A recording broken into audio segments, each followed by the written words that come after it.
மற்றவங்க யாரையும் பண்ண முடியாது. அதனால் வங்கி நன்றாக வளர்ந்தால் அனைவருக்கும் கொடுக்க வேண்டும், வங்கி வளரவில்லை என்றால் நீங்க யாருக்குமே கொடுக்காதீங்க அப்படிங்கிறதுதான் நம்மளுடைய கையெழுத்து போட்டதுடைய ஷரத்து. ஆனால் இன்றைக்கு இந்த அரசாங்கம் வந்து அதை வந்து அதாவது பிளண்டா மீறாங்க. எப்படின்னா இல்ல நான் ஸ்கேல் 4ல இருந்து எனக்கு வந்து இந்த மாதிரி நான் கொடுக்க போறேன், அவங்கள வந்து நான் வந்து அவங்க தான் வந்து பாலிசி மேக்கர்ஸ், அவங்க தான் டெசிஷன் மேக்கர்ஸ், அதனால நான் அவங்களுக்கு வந்து கொடுத்தாதான் இந்த வங்கி வளரும், எல்லா வங்கியும் வளரும் அப்படின்னு சொல்றாங்க. எவ்வளவோ எடுத்து சொல்லியாச்சு, கேட்கல. வந்து நம்ம வந்து அதுக்காக தான் நம்ம வந்து லேபர் கோர்ட்ல ஒரு கேஸும் ஃபைல் பண்ணி நடத்திட்டு இருக்கோம். ஆனா இந்த அரசாங்கம் எந்த லெவலுக்கு துணிஞ்சிச்சுன்னா, இங்க ஒருத்தர் சொன்னாரு கோர்ட்டாவது ஏதாவது அப்படின்ற முடிவுக்கு வந்துட்டாங்க. சப்ஜுடிஸ்ல இருக்குது ஒரு மேட்டர், ஆனால் நமக்கு போன வருஷம் பேமெண்ட் பண்ணுங்க. சப்ஜுடிஸ் மேட்டர் கோர்ட்ல இருக்குது, யாருமே பேமெண்ட் பண்ணக்கூடாது, கிளரிக்கலுக்கும் பேமெண்ட் பண்ணக்கூடாது, ஸ்கேல் 3க்கும் பண்ணக்கூடாது, ஆனா பேமெண்ட் பண்ணுங்கன்றாங்க. அதை அடுத்துதான் யூஓபியூ தலைவர்கள் எல்லாரும் போய் அதை திருப்பி டெபுட்டி சீஃப் லேபர் கமிஷனர்கிட்ட முறையிட்டதுக்கு அப்புறம் தான் ஸ்கேல் 4 to 7 இது வரைக்கும் பேமெண்ட் பண்ணல. இந்த வருடமும் இது வரைக்கும் பேமெண்ட் பண்ணல. வாட்ஸ்அப்ல ஏதாவது வந்துன்னா வதந்தியா வந்ததுன்னா தயவு செஞ்சு நம்பாதீங்க, ஓகேவா? பண்ணல. ஆனாலும் நமக்கு பண்ணதே வந்து அது தவறு. ஏன்னா நான் வந்து இந்த பிஎல்ஐக்கு ஒரு முடிவு தெரிஞ்சதுக்கு அப்புறம் தான் நீ பேமெண்ட் பண்ணணும்னே நம்ம சொல்லியிருக்கோம். அப்படி இருக்கும்போது அதுக்கு வந்து ஒத்துக்காம இந்த மாதிரி ஒரு டெசிஷன் எடுக்கிறாங்க, தாண்டோடித்தனமாக இந்த டெசிஷன் எடுக்கிறாங்க. இதே போலதான் ஃப்ரைடே பேங்கிங். ஃப்ரைடே பேங்கிங்கை பொறுத்த வரைக்கும் 2024 ஒத்துக்கொண்டு கையெழுத்து போட்டோம். கவர்மெண்ட்ல சொல்லி நாங்கள் வந்து கன்ஃபர்மேஷன் வாங்கி கொடுக்குறோம்னு ஐபிஎஸ் சொல்லுது, மார்ச் 2024 சொல்றாங்க. ஆனாலும் இன்னைக்கு வரைக்கும் அது நடக்குது. இன்னைக்கு வரைக்கும் ஏன்? நாங்கள் வந்து எமர்ஜிங் எக்கனாமினா நாங்கள் 24/7 நாங்கள் 7 டேஸும் ஒர்க் பண்ணலான்னு இருக்கோம். வரோம் பிரைவேட் பிளேயர். கவர்மெண்ட் என்ன சொல்லுது? நீங்கள் ஒர்க் ஃப்ரம் ஹோம் பண்ணுங்கன்னு சொல்கிற இப்போ கவர்மெண்ட்டு நம்மளை வந்து வங்கியை மட்டும் ஆர்பிஐ நான் வந்து 5 நாள் தான் வேலை செய்ய வேண்டாம், இன்சூரன்ஸ் செக்டார் 5 நாள் தான் வேலை செய்ய வேண்டாங்க. நமக்கு செக்ஸ் செட்டில்மெண்ட் கொடுக்குற அவங்களே 5 நாள் தான் வேலை செய்வாங்களாம். 6வது நாள் அவங்களுக்கு வந்து ஓட்டி கொடுத்து வேலை பார்க்க வச்சிருக்காங்க. நம்ம சனிக்கிழமை வேலை பார்த்தா அவங்க ஓட்டி கொடுத்து சனிக்கிழமை வேலை பார்க்க வச்சிருக்காங்க. ஆனா இதெல்லாம் இல்லாத பாலிசி மேக்கர்ஸ் எல்லாரும் வந்து 5 நாள் வேலை செய்வாங்க. ஆனா வேலையாட்கள் மட்டும் 6 நாள் வேலை செய்யணும், முடிஞ்சா 7 நாள் வேலை செய்யுங்கன்னு சொல்ற அரசாங்கம் இருக்கிற இடத்துல நாம் வந்து இதை வந்து பேச்சுவார்த்தை மூலமா நடத்த முடியாது. அப்படிங்கிறதுனால தான் நாம் வந்து முதல்ல போராட்டத்தை கலந்துக்கணும். அதோட சேர்த்து இப்ப ஏன் நம்ம இறங்கியிருக்கோம் அப்படின்னா, இந்த 16 டிமாண்ட்ஸும் உங்களுக்கு எல்லாருக்குமே நல்லா தெரியும். இந்த 16 டிமாண்ட்ஸ்ல மத்திய ரெக்ரூட்மெண்ட், ஆன்கார்டு ரெக்ரூட்மெண்ட் இதெல்லாம் எவ்வளவு நெசசரி அப்படிங்கிறது உங்களுக்கு தெரியும். என்னுடைய ஃபியூச்சர்ல வர ஸ்பீக்கர்ஸ் அதை பத்தி பேசுவாங்க. ஆனால் நம்ம வந்து ஒரே ஒரு விஷயம் சொல்றதுல அதில் வந்து ஒர்க்மேன் டைரக்டர் அப்படின்னு அதில் வருது. பார்த்தீங்களா அந்த டிமாண்ட்ல அப்பாயின்மெண்ட் ஆஃப் ஒர்க்மேன் டைரக்டர் அப்படின்னா என்னன்னு தெரியுமா? இல்லை. ஓகே, நம்ம 2014 அப்புறம் அதை பற்றி நம்ம யாருமே அதை பற்றி பேசுனது இல்லை, அதனால தெரியாமல் இருக்கலாம். ஒர்க்மேன் டைரக்டர்ன்றது வந்து போர்ட் ஆஃப் டைரக்டர்ஸ்ல வந்து நம்மளுடைய சங்கத்தின் சார்பாக, அவார்ட்ஸ் ஆஃப் சங்கத்தின் சார்பாக ஒருவர் டைரக்டராக உட்கார்ந்துருப்பாங்க போர்டு, ஆல் இண்டியா போர்டில். ஏன் அதை நம்ம சொல்லியிருக்கோம்னா, சங்கம் வந்து ஒரு வாட்ச் ஜாப் மாதிரி. இந்த வங்கி பாலிசி டெசிஷன் எடுக்கும்போது எப்படி எடுக்குது, அது இந்த வங்கிக்கு வளர்ச்சியை தருமா இல்லைன்னா வங்கியை கீழே இழுத்து விட்டுருமா? இவங்க வந்து பெரிய லோன், அதாவது போர்டில் எப்படின்னா 1000 கோடிக்கு மேலே இருக்கிற லோன் எல்லாம் போர்டில் தான் வச்சு பாஸ் பண்ணுவாங்க. கரெக்டான செக்யூரிட்டியோட தான் கொடுக்குறாங்களா, கரெக்டான ஆளுக்கு தான் கொடுக்குறாங்களான்றதை நம்ம வாட்ச் பண்ணிக்கிட்டே இருப்போம்.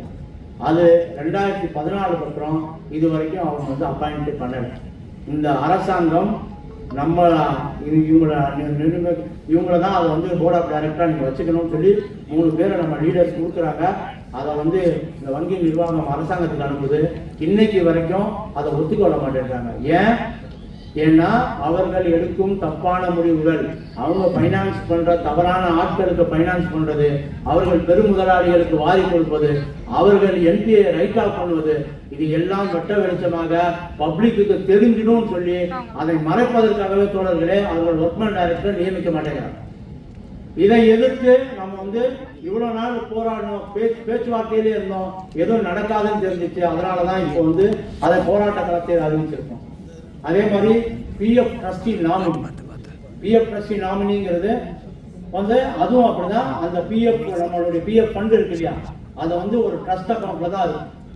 அந்த ட்ரஸ்ட்டில் இருக்கிற ஃபண்ட்ஸை எப்படி இன்வெஸ்ட் பண்ணி எப்படி அதனுடைய இன்கம் ஜென்ரேட் பண்ணுறாங்க அப்படிங்கிற டெசிஷன் எடுக்கிறதுக்கு ஒரு போர்டு இருக்குது. அந்த போர்டில் நம்மளுடைய நாமினேஷன், நம்மளுடைய அவார்ட்ஸ் ஆஃப் யூனியன் வந்து ஒருத்தர் அதில் இருக்கணும். அதையும் தர மாட்டேங்கிறாங்க. அது ஏன் அப்படின்னா, நீங்கள் எல்லாம் இப்போ உங்கள் சேலரி ஸ்லிப்பில் பார்த்துருக்கீங்க இல்லையா, உங்களுடைய பிஎஃப் மட்டும்தான் அதில் டிடக்ஷனில் காட்டும் இல்லையா. பழையாலும் இப்போ 90 மேனுவல் டேஸில் இன்னும் யாராவது இருக்கீங்களா? மேனுவல் டேஸ் நம்ம சேலரி ஸ்லிப் இது போடுவோம்ல, சேலரி ரெஜிஸ்டர்.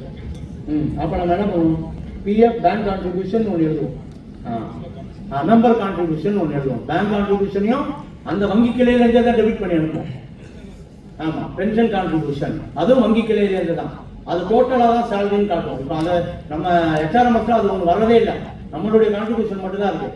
முன்னாடி எப்படி இருக்குன்னா, டோட்டல் சேலரி, பேங்க் கான்ட்ரிபியூஷன் இவ்வளோ பிஎஃப், பேங்க் கான்ட்ரிபியூஷன் இவ்வளோ பென்ஷன், கிராஸ் சேலரி, அதுலேருந்து டிடக்ஷன் காட்டுவாங்க. அது இங்கேருந்து டெபிட் பண்ணி அந்த பிஎஃப் அக்கௌண்ட்லேயும் பென்ஷன் அக்கௌண்ட்லேயும் போய் விழுந்துடும். சுமார் அந்த காலத்தில் சொல்லுவாங்க 800 கோடிக்கு மேலே ஒரு வருஷத்துக்கு. இப்போ அதற்கான ஃபண்டிங்கை அந்த பிஎஃப்ல பண்ணுறாங்களானே தெரியாது. அதையும் எடுத்து அவங்க லாபமாக காட்டுறாங்களா இல்லை வேற ஏதாவது பண்ணுறாங்களாங்கிறதே தெரியாது. அது தெரியாமல் இருக்கணும் தான் நம்மளுடைய நாமினேஷனை பண்ணவே மாட்டாங்க. இது போல் வந்து இவங்க மேனிப்புலேட்டட் ப்ராஃபிட் காட்டுறதுக்கும் பெருமுதலாளிகளுக்கு வாரி கொடுப்பதற்குமா தான் இந்த வங்கியை நடத்திக்கிட்டு இருக்காங்களே தவிர, அதற்கு அதாவது வங்கியை பொதுமக்களுக்கானது, நம்ம ஊழியர்களுக்கானதுன்ற அந்த ஒரு விதிகளை விட்டு விலகிக்கிட்டே இருக்காங்க இந்த அரசாங்கமும் இந்த மேனேஜ்மெண்ட்டும். அதை எதிர்த்து தான் நம்ம இந்த போராட்டத்தை பண்ணிக்கிட்டு இருக்கோம். இந்த போராட்டத்தில் இன்னொன்று வந்து ரொம்ப அவுட் சோர்சிங் நடக்கிறது, என்பிஎஸ் எல்லாமே அதில் இருக்குது. ரொம்ப வெரி பர்டிகுலர். அடுத்தது நம்மளுடைய வேலையை பாதிக்க ஒரு விஷயம் வந்து இம்ப்ளிமெண்டேஷன் ஆஃப் ஏஐ இம்ப்ளிமெண்டேஷன் நமக்கே தெரியாம இப்போ நடந்துக்கிட்டே இருக்கா இல்லையா? இருக்கா? நமக்கு பிஎஃபிஎல் லோன் எல்லாம் சஜஸ்ட் பண்ணுங்க, அது எது மூலியமா பண்றாங்க? It is AI. அடுத்தது என்ன பண்றாங்க, இப்போ சிசிபிசியில் 5000 ரூபாய் வரைக்கும் வர செக், அந்த சர்க்குலர் யாரும் பார்த்தீங்களா? சிசிபிசியில் 5000 ரூபாய் வரைக்கும் வர செக்கில் நீங்கள் எதுவுமே பார்க்க வேணாம், லெஃப்டினன்ட் சிக்னேச்சரை மட்டும் பார்த்துட்டு பாஸ் பண்ணிடுங்க. அதாவது words and figures, name, alteration எல்லாமே வந்து ஏஐ பார்த்துக்கோங்கிறாங்க. அப்படின்னா ஒரு காலத்தில் வந்து எல்லா செக்கும் அதை பாஸ் பண்ண விட்டா என்ன ஆகும்? ஒரு சிசிபிசியும் கிட்டத்தட்ட ஒரு 70 பேர் 80 பேர் இருக்காங்க. ஆல் ஓவர் இந்தியா 17 சிசிபிசிஸ் இருக்கு. யோசிச்சு பாருங்க, கிட்டத்தட்ட ஒரு 1000 பேருக்கு வேலை இல்லை இமீடியட்டா. அதே மாதிரி ஏஐ இம்ப்ளிமெண்டேஷன் எஸ்எம்இ லோன்ஸ்ல, எஸ்எம்இ லோன்ஸ் வந்து இப்போ வந்து கால்குலேட் பண்ணி சொல்றதுன்னா அது ஏஐ தான் சொல்லுது. ஆக்சுவலாக நம்ம சில நினைக்கிறோம் அது எக்ஸல் ஷீட் இல்லை, எக்ஸல் ஷீட் கிடையாது, அதுவும் ஏஐ இம்ப்ளிமெண்டேஷன். நமக்கு இந்த சங்கம் 1989 ஒரு அக்ரிமெண்ட் போட்டு வச்சிருக்கு. அந்த அக்ரிமெண்ட்டை மீறாங்க. என்ன அக்ரிமெண்ட்னா, நீங்க எந்த ஒரு சாஃப்ட்வேர், எந்த ஒரு டெக்னாலஜி இம்ப்ளிமெண்ட் பண்ணதா இருந்தாலும் வேலையாட்களை குறைக்காமல், இந்த சங்கத்தை கேட்காமல் அந்த இதை இம்ப்ளிமெண்ட் பண்ணக்கூடாதுன்றத நம்ம ஒரு அக்ரிமெண்டாவே போட்டு வச்சிருக்கோம் தொடர்ந்து. அதுபடிதான் கம்ப்யூட்டரைசேஷன் நடந்தது, அதுபடிதான் எல்லா மெக்கனைசேஷனும், ஏடிஎம் இன்னைக்கு வச்சிருக்கிற சிடிஎம் எல்லாமே அதுபடிதான் நடந்தது. ஆனால் இந்த ஏஐ இம்ப்ளிமெண்டேஷனுக்கு வேலையாட்களை பாதிக்காம, எந்த வகையில வங்கிக்கு எந்த வித பாதிப்பும் இல்லாமல் நீங்க பண்ணணும்னு நம்ம சொல்லி கேட்டுட்டு இருக்கோம். அதையும் அவர்கள் அக்ரிமெண்ட் வர்றதுக்கு ரெடியா இல்லை. ஏற்கனவே நாங்கள் மெக்கனைசேஷனுக்கு உங்கள்கிட்ட வந்து ஒரு அக்ரிமெண்ட் போட்டுட்டோம், அதுவே போதும் அப்படிங்கிறாங்க. இல்ல, அது வந்து எதுவா இருந்தாலும் மேன் பவர் ஆப்ரேட் பண்ற ஒரு விஷயமா இருந்தது. ஆனால் இது வந்து மேன் பவரே இல்லை, சாஃப்ட்வேரே எல்லாத்தையும் பார்த்துக்குவோம். அப்படி இருக்கிற இடத்துல வந்து எங்களுடைய ஊழியர்களுக்கு எந்தவித பாதிப்பும் இல்லாமல், பணிக்கு எந்தவித இடையூறும் இல்லாமல், பணியை வந்து ஆபத்தில் தள்ளாமல் இருப்பதற்கு நீங்க எங்களோட ஒரு அக்ரிமெண்ட் போடணும்னு சொல்லி நம்ம கேட்கிறோம். அதை நோக்கி அவர்கள் வர மறுக்கிறார்கள். இது வந்து ஃபியூச்சர்ல எம்ப்ளாய்மெண்ட்டுக்கு ஒரு பெரிய பாதிப்பை ஏற்படுத்தக்கூடிய ஒரு விஷயம். ஃபியூச்சர்ல நமக்கே வந்து அது நம்ம வந்து வேலை செய்யறது வந்து கரெக்டாக தான் வேலை செய்யறோமான்னு தெரியாம, இன்னைக்கு பாதி வேலை அப்படிதான் செய்யறோம். நம்ம என்னைக்கு எந்த சாஃப்ட்வேரை வந்து லோட் பண்றானே தெரிய மாட்டேங்குது. திடீர்னு பார்த்தா 3 லெவல்லே கேஷ் இன்சார்ஜ் எல்லா வேலையும் செய்ய விடக்கூடாது. ஆனா சிஸ்டம் அந்த மாதிரி வச்சிருக்காங்க. HRMS புதுசாக அவனை இன்ட்ரடியூஸ் பண்ணானுங்க, எங்கேயோ போய் நிற்குது. அது அதில் என்ன நடக்குதுன்னு யாருக்கும் தெரிய மாட்டேங்குது. அந்த மாதிரி ஒரு சுச்சுவேஷன் இருக்கும்போது இதுக்கெல்லாம் வந்து எங்களோட அக்ரிமெண்ட் போட்டு தான் நீங்கள் பண்ணணும்னு சொல்கிறோம். அதையும் இந்த நிர்வாகம் கேட்க மாட்டேங்குது. இந்த நிர்வாகம் வந்து கவர்மெண்ட் சொல்றதை மட்டும் கேட்குறாங்க, அதை நோக்கி போய்கிட்டே இருக்காங்க. இந்த நிர்வாகத்தை கடிவாளம் போட்டு நிறுத்துவதற்கான போராட்டத்தை நாம் தொடங்கி இருக்கிறோம். இந்த போராட்டத்தில் நாம் எப்போதும் வந்து இதுவரைக்கும் தோற்றதில்லை, இனிமேலும் தோற்ற மாட்டோம். இறுதியாக கண்டிப்பாக நாம் தான் வெற்றி பெறுவோம்.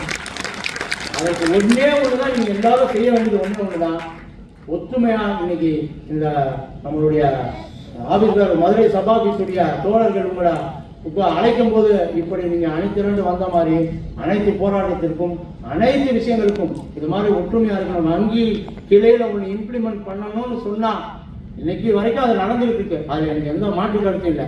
இனி வரும் காலமும், ஏன்னா இது வரைக்கும் நம்ம வந்து போராட்டத்தை சாஃப்டா பண்ணிட்டு இருக்கோம். இனி அங்கிருந்து அச்சுறுத்தல்கள் வரலாம்.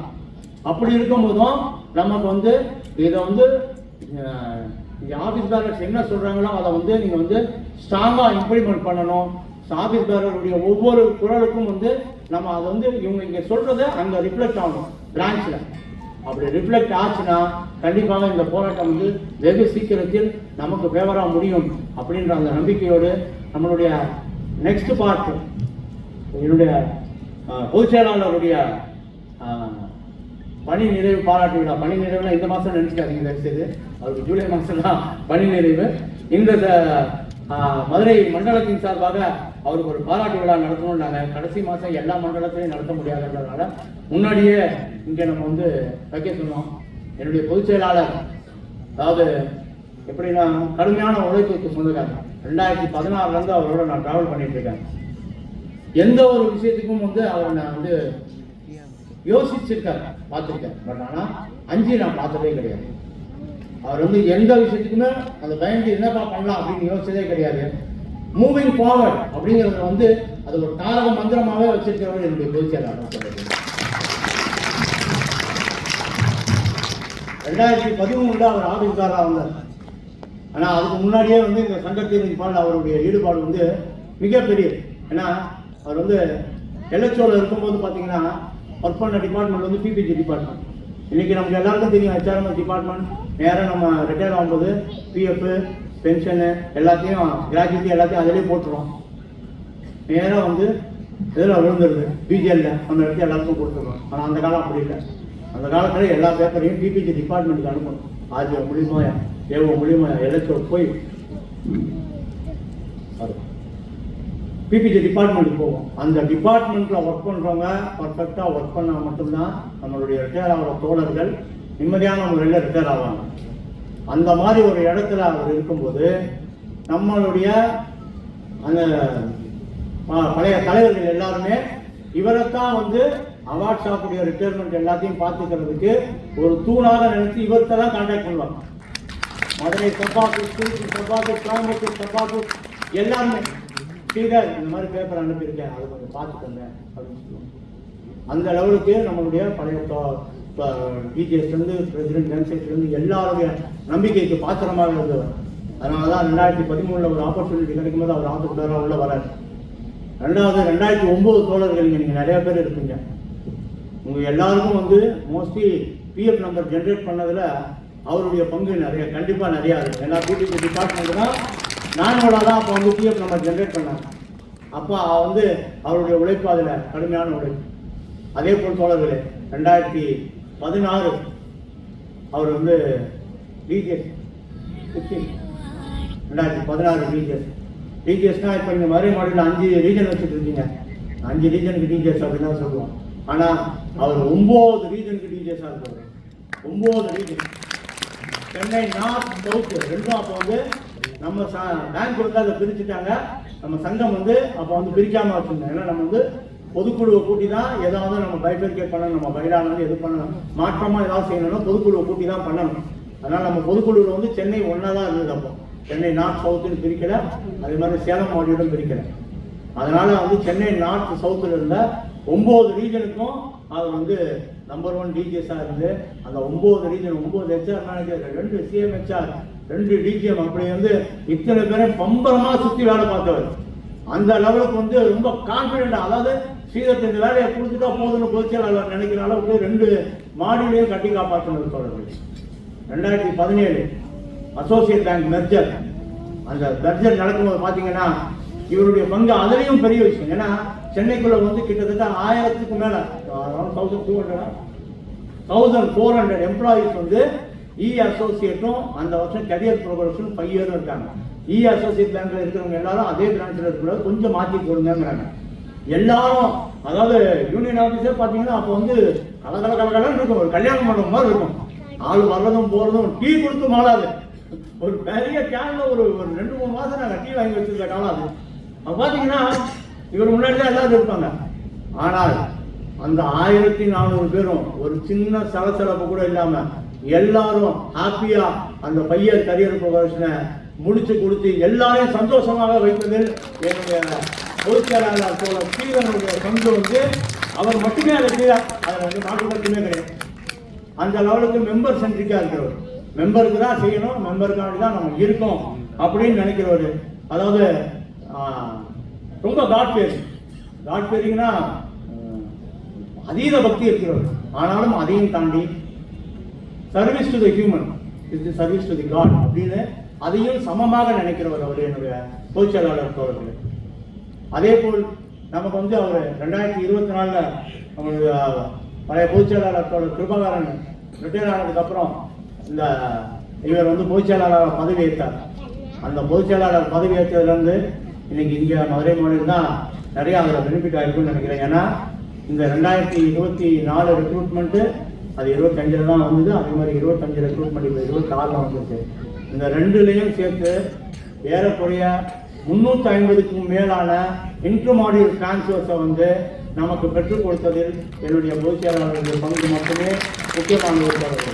ஏன்னா இந்த நிர்வாகம் நம்ம எல்எச்ஓவில் இருக்கிறவங்க அதில் இருக்கிற எல்லாரும் பார்த்தீங்கன்னா வெளியூர்லேருந்து வந்திருக்காங்க. அவங்களுக்கு ஐஎம்டினால என்னன்னே தெரியல.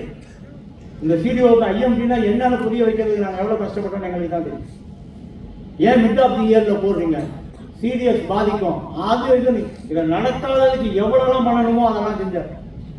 அப்போ அவர்கிட்ட வந்து அதை வந்து அவருக்கு புரிய வச்சு சாம பேத தண்டம் எல்லாத்தையும் நான் பார்த்தேன். அந்த அளவுக்கு தண்டத்தில் தான் அவர் அடிபணிஞ்சார், அது வேற விஷயம்.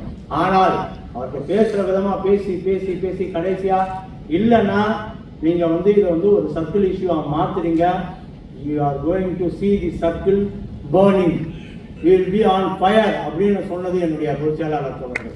அதனால தான் இன்னைக்கு 350 பேர் இந்த 2 வருடத்தில் அவங்க வீட்டுக்கு போய் பக்கத்தில், அதுவும் குறிப்பாக மதுரை மாவட்டத்துக்குள்ள தான் நிறைய பேர், மதுரை மாவட்டத்துக்கு மட்டுமே 250 பேர் ரெக்வஸ்ட் வச்சுட்டு உட்காந்துருக்காங்க.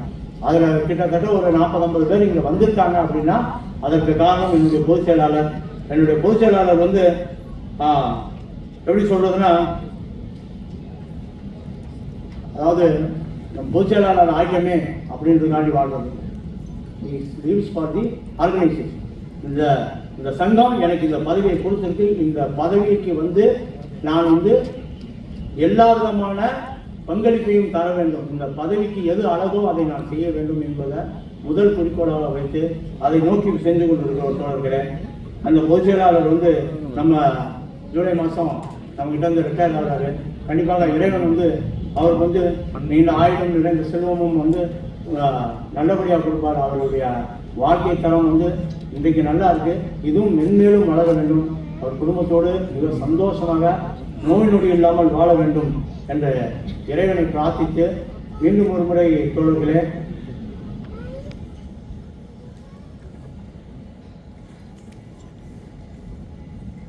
நம்மை விட்டு இந்த மாதிரி வந்து நம்ம சங்கத்தை பற்றி உங்களுக்கு எல்லாருமே நல்லா தெரியும். 1946 ஆரம்பித்த இந்த சங்கம் வந்து அப்போது வந்து வெளிநபர்களால் தான் நடத்தி கொண்டிருந்தோம். நமக்கு வந்து பெரிய பெரிய lawyers, eminent person of the society தான் நமக்கு லீடர்ஸாக இருந்தாங்க.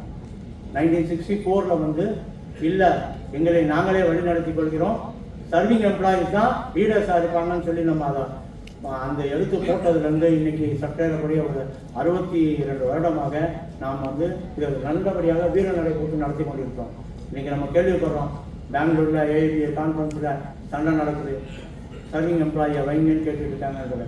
இது 1964 நம்ம நடத்தி நம்ம ஸ்டேட் பேங்க் ஸ்டாஃப் யூனியன் இருக்கும், ஃபெடரேஷன் இருக்குது, நாம் சார்ந்திருக்க அகில இந்திய இண்டஸ்ட்ரி லெவல் என்சிடி எல்லாத்துலேயும் சர்விங் எம்ப்ளாயிஸ் தான் லீடர்ஸாக வச்சுருக்கோம். அது மாதிரி இருக்கிற ஒரு சூழ்நிலையில் இன்றைக்கி நான் இன்னும் ஒரு 4-5 வருஷம் இங்கே இருக்கிற ஹெட் குவார்ட்டர்ஸில் இருக்கிற எல்லாருமே அடுத்த 4 வருடம் 5 வருடத்தில் வெளியில் போயிடுவோம். நீங்கள் எல்லாம் தான் அந்த சீட்டில் வந்து அலங்கரிக்க போகிறீங்க. அதனால் வந்து என்னுடைய அனைத்து தோழர்களுக்கும் என்னுடைய ரெக்வஸ்ட்டு, நீங்கள் வந்து சங்கத்தின் பால் உங்களுடைய ஈடுபாடு அதிகமாக இருக்குங்கள். ஏன்னா அது வந்து சங்கத்தை காப்பாற்றுவதற்கு மட்டுமல்ல தோழர்கள், நல்லா தெரிஞ்சுக்கங்க. சங்கத்தை காப்பாற்றணும், சங்கத்தை வழி நடத்தணும் அப்படின்றது மட்டும் இல்லை. இந்த சங்கம் தான் இந்த வங்கியை காப்பாற்றி கொண்டிருக்கிற தோழர்களே.